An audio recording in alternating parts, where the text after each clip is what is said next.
Now, the first story, this comes from some work I did a few years ago with the United States Navy. And as you probably understand, in military applications, really in all public sector applications, because of the long contracting cycle, because of the more difficult process of acquiring new technology, the Navy is relatively behind in terms of its adoption, particularly of network technology. But some years ago, the Navy came up with a very bold and very dramatic new idea for how to connect all of its assets on the battlefield in a real-time way through connected network technologies. And they called that architecture ForceNet. The idea of ForceNet was that during any kind of military operation, the commanders, wherever they were, would have the ability to see where everything was. All the assets would be visible to them, whether they were ships, whether they were human, combatants, soldiers, naval officers, and military officers, and satellites in the air, collecting all that information and then sending it off to the commander so that they could, in real time, change tactics, change strategies, and deploy the services. Now, ForceNet had a terrific idea. The design was excellent. The architecture was great. They also had one more very important thing going for them in terms of its actual implementation. And that was they had senior executive commitments. So Admiral Clark, who's the senior military officer at the time of the U.S. Navy, he personally took responsibility for making sure that everybody involved understood the Navy's commitment to ForceNet. And in fact, ultimately, ForceNet was adopted as the network architecture, not just for the Navy, but for the entire Department of Defense. And indeed, ultimately, what the DoD wants to do is to spread that architecture and get it accepted as well by U.S. military allies, assuming we still have some, over the course of the next several years. So here's a quote from Admiral Clark.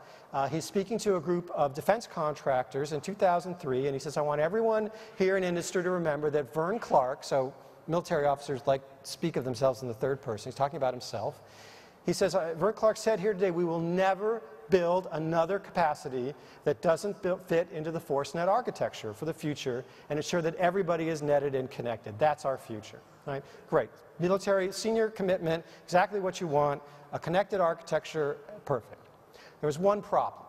And the problem is that in a military situation in particular, but maybe also in a commercial sense as well, you don't always get to decide what the enemy is going to do and when they're going to do it. So when the United States went into Iraq, when the Iraq War started, ForceNet had not really been built out to any significant capability. As former Defense Secretary Rumsfeld said, you go to war with the army that you've got, and in some sense they went to war with the technology that they had. And as with any other user group, what we found was that soldiers on the ground, given the need to communicate, given the need to self-service, did what every user does when they don't have adequate technology, and that is that they improvised. They picked what they had available to them and force-fit it to work for the situation. So instead of ForceNet, what the soldiers on the ground in Iraq used in the early days of the war was, in fact, America Online Instant Messenger. This was a technology that obviously had been developed for teenagers to talk about homework and their boyfriends, a completely unsecured channel. The last thing any sensible person would want people doing. They are using instant messenger to talk about enemy troop movements. They're talking, where things are, where they are, and so on. That's what they had, and that's what they used, and thankfully, it more or less worked. Right, they were able to actually use instant messenger to get the kind of real-time intelligence that they needed to make minute-by-minute situations. But obviously, that's not what ForceNet had in mind. All right, we'll come back to that in a minute. Let me go to the next story, too, because actually these two are somewhat related. And the next story is about Harrah's Casino. I call this story the casino that learned. And some of you are in the gaming industry, so you will know some of this story. But one of the things you need to understand about Harrah's is that it's a very large gaming company. They have locations in nearly every place in the world where gambling is legalized. but they don't necessarily have the nicest property. So they have, you know, even in Las Vegas, when people were building the very dramatic architectural, you know, mega casinos, Harrah's has casinos there, of course, but they are not the most dramatic, they're not the most attractive ones. They just happen to be the best located in terms of their reach, and also, by the way, they were the most profitable of all the gaming companies at the time.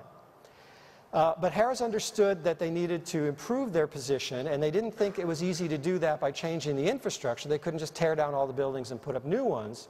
And so they went looking for other ways to improve profitability and to improve especially customer loyalty in an extremely competitive environment.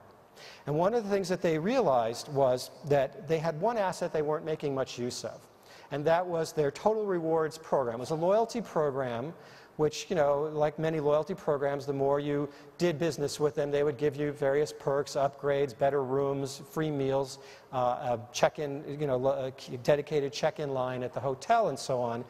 But they really weren't making much use of the data they were collecting. And they were collecting some phenomenal data. Why is that? Well, in a casino, generally speaking, about 80% of all the activity is at the slot machines. So the gaming tables know that that's really a relatively small amount. It's all about the slot machines. And if you think about a slot machine, that is the ultimate self-service device, right? The customer comes in, puts their money in, a few lights flash, and then they walk away. Excellent. Really a terrific business model, if you can be in that. And what Harrah's had done was, like many of the casinos, they said, look, if you put your Total Rewards card into the machine before you start playing, we will keep track of your activity, and we will use that to help you accrue points in our Total Rewards program. Oh, that was great, right? So they knew what machines were being played, for how long, by whom, what were more popular. You know, did they need to change the layout of the floor, get in sort of more machines that had movement in them, get rid of some of the older machines, whatever it was. They were getting real-time data, pretty much complete, 100% completion data about the operation for 80% of their business. You go back to the Navy for a minute, and you imagine, if you think about it, there's situations are very similar, right? When you walk into a casino, you're not really a customer. I mean, you are in, of course, the literal sense, but in some sense also, you're an enemy combatant, right? It's you versus the house. And, you know, imagine if ForceNet was able to say to enemies of the United States, would you please take this technology, and whenever you're about to do something, turn it on so we can track your movements as well as the movements of our own assets. Well, that's exactly what happens with this kind of technology, and that's exactly the kind of data that Harrah was collecting.